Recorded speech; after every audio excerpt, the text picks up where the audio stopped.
Now, we have a period of time here called the High Middle Ages.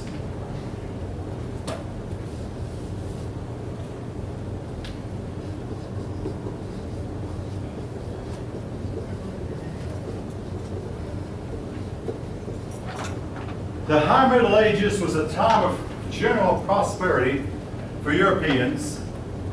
A few inventions were made. Of course, I've talked about the invention of stirrup, which Europeans copied from the Asian nomads who came over. And again, one reason is believed that Europeans wound up becoming the highest advanced people scientifically was they were willing to copy from other persons. But the inventions, but also the invention of the harness, whereas instead of making a horse plow with a harness attached to its neck, they put the harness down on the horse's shoulder, and this greatly, I mean, some people said this was almost like the invention of the locomotive to the Middle Ages. It greatly increased a horse's ability to plow or to pull loads. Moved the harness to his shoulders instead of his neck, and that did a lot to help.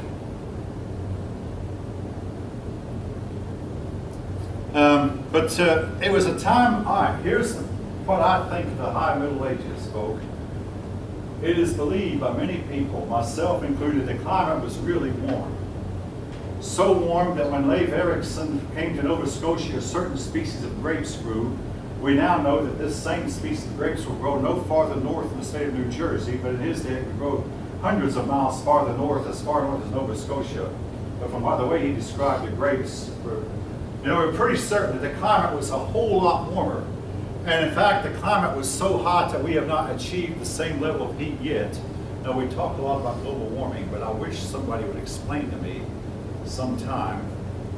The climate has been a lot hotter, and in the 1300s, the climate cooled, and this killed off a third of Europe's population, not counting what it killed off in North America or in China and India. But a big climate change occurred in the early 1300s. But before that, in the 10, 11, and 1200s, Europe went through a time of productivity. Crops grew well. It was a time of fairly calm weather.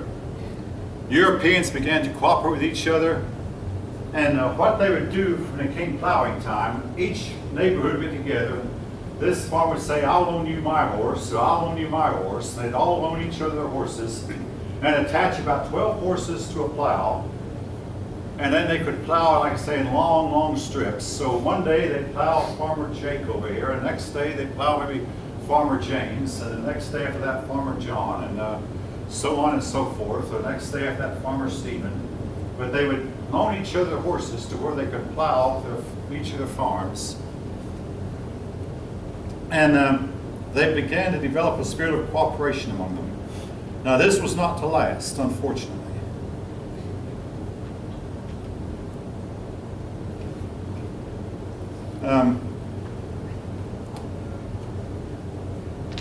Nobility, I'm looking at page 336. There were lords, the kings, the dukes, the counts, barons, viscounts, and the clergy. There were bishops and archbishops. And these people had a lot of influence because, again, they were the wealthy people at that time.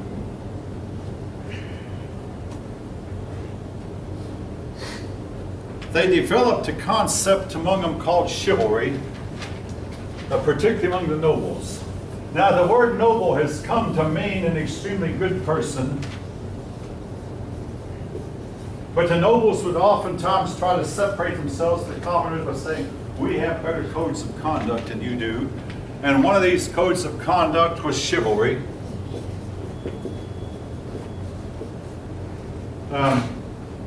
Particularly chivalry dealt with the treatment between men and women, and especially between knights and their ladies. Codes that knights were supposed to uphold, as the knights fought for the women and for the church, or fought for the defenseless persons who were not able to fight for themselves. Now, let me hasten to say this. This did not mean that knights fought for the poor or the common man. Seldom would a knight help a poor woman in distress, but they would help women of noble birth. And supposedly every knight then had a lady. And in the case of King Arthur, Sir Lancelot's lady was the queen, Queen Guinevere. Your lady could not be your wife. It had to be some woman who was not your wife, and you would serve as this lady's champion. You'd fight her battles for her if you were a knight. And many a knight was killed fighting battles for his lady because another lady had another knight who was more powerful than he.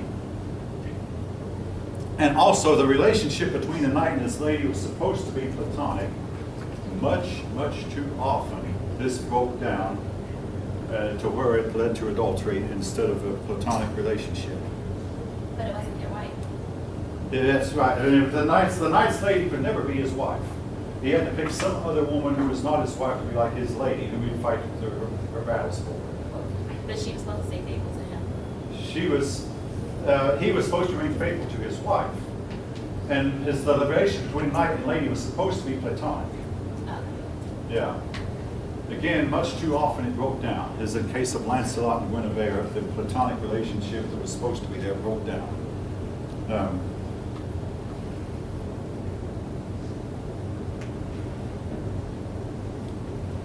I'll elaborate a little bit on chivalry. I mean, from the concept of chivalry, folk, came the ideas that a man should pay when he asks a woman out. This, in recent times, has broken down. Now, when I was younger, they taught us that the man should help a woman with her wraps, her coat in winter time, and should hold the door open for her, should get out and open the car door for her. A lot of this you don't see anymore. This is largely broken down. I will say this. I mean, when I was still single, some 27 years ago, I took a young woman to Stone Mountain. And I was prepared to pay, and it turned out she wanted to pay half. I didn't like the idea of it, but then again, I went along with it. I discussed with one of the single men at work, and he said, yeah, some of these girls are doing that to me, and I don't like it either. I will tell you this. Some of the men do not like the idea that you want to pay. Believe it or not, they'd rather pay. It's called going Dutch. It's called, yeah, whatever it's called. Well, see. No expectations. Yeah.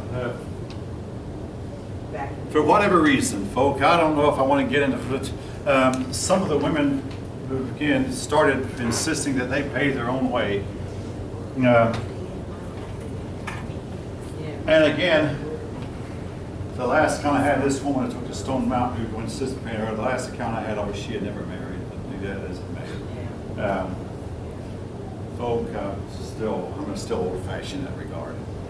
But there was a time too. I mean, all right, you're crossing a footbridge. This is old-fashioned. You're crossing a footbridge. There's only room for one person. Well, if you want to cross and see a man coming across, the lesser or weaker man better step back up and let the stronger man across, or if the stronger man would knock him over. But if it was a woman, any man was supposed to back up and step aside and let the woman cross first. That was considered chivalry. Basically honor the woman, respect her, let her cross the bridge first, and you step aside. It was never considered a disgrace for a man to back up for on a narrow path. Who stepped aside into the tall grass, let the woman pass. Any man who was a man would step aside, let the woman pass on the pathway, and once she'd passed, he'd resume his walk on the pathway. It's chivalry.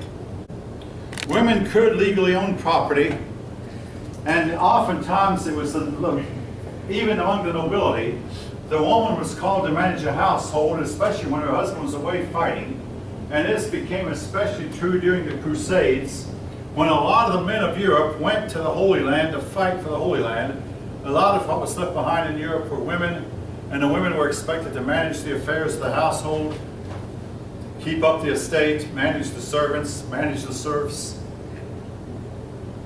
And Eleanor of Aquitaine was one of the more famous women of the Middle Ages, and weirdly enough, I've never had anyone do a paper on her that I know of. But Eleanor would,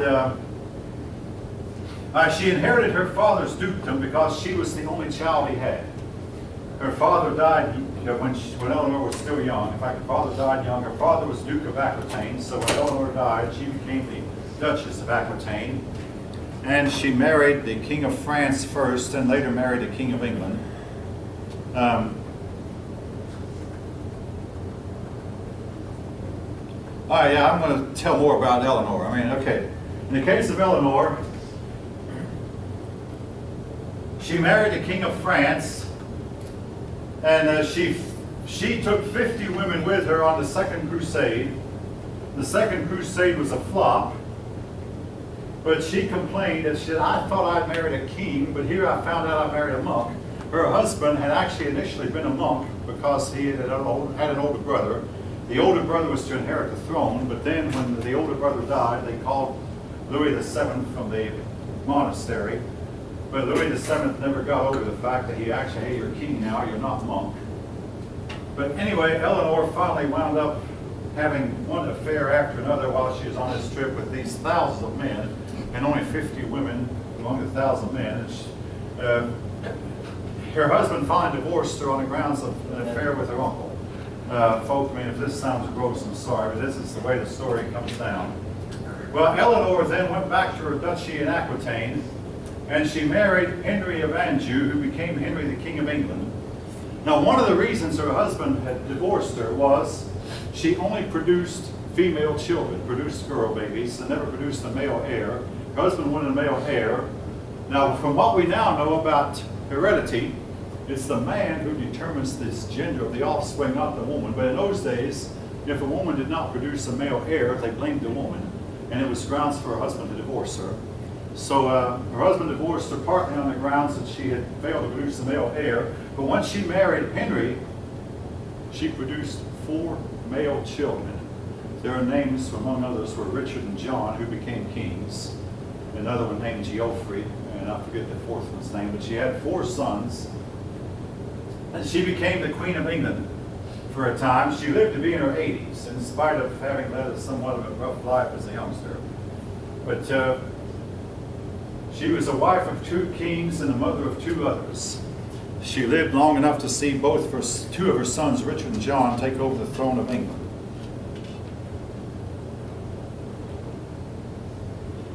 She also took part in helping her sons rebel against her father, Henry. And as a result, she spent a lot of her last years in prison. There have been books written about her. There have been movies made about her. Now, I want to elaborate further on Eleanor, folks, while I'm on the subject. A lot of persons trace our modern concepts of romance to Eleanor. That's to say, before this time in European history, it seemed that there was no such thing as romance. You married because this was the only person available, or you married if you were nobles because your wife would bring you more money or more titles. But with romance, the idea came that love was a feeling that you had. And in Eleanor's case, she said that once this feeling goes, it will never return. Now, folks, let me hasten to state, what I'm saying is not what I believe.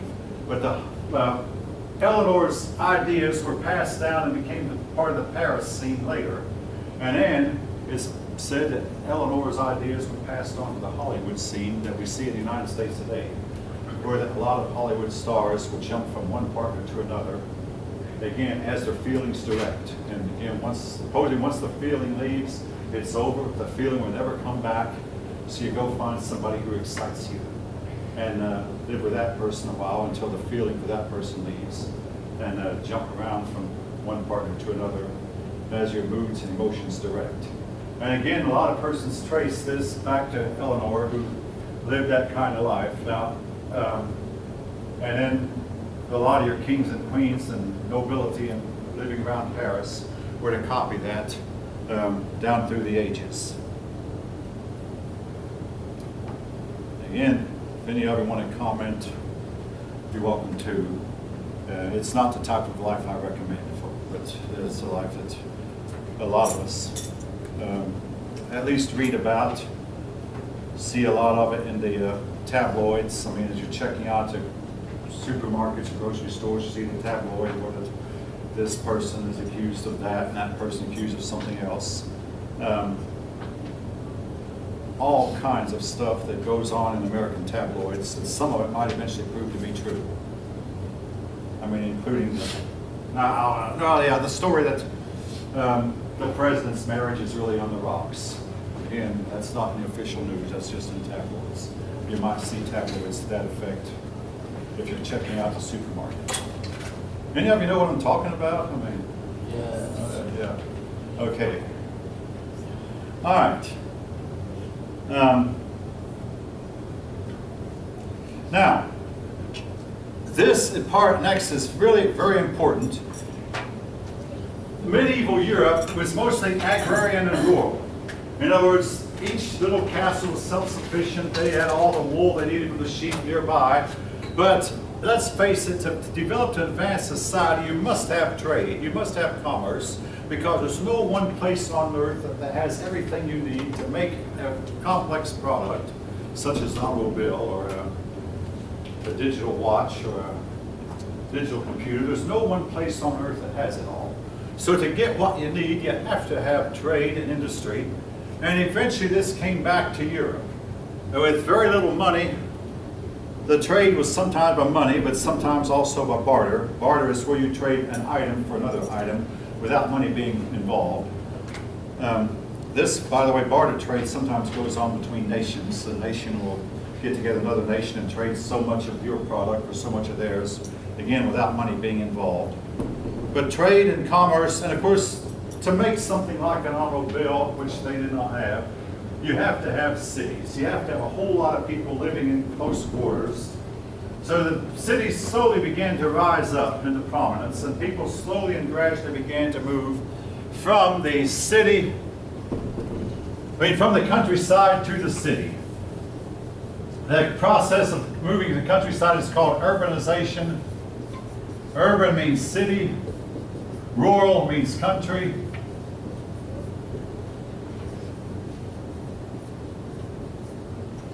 The Middle Ages was at first very, very agrarian and rural. That means they made their living primarily by agriculture. And there weren't that many towns. But the town began to spring up slowly at first. Trade began to spring up again slowly at first.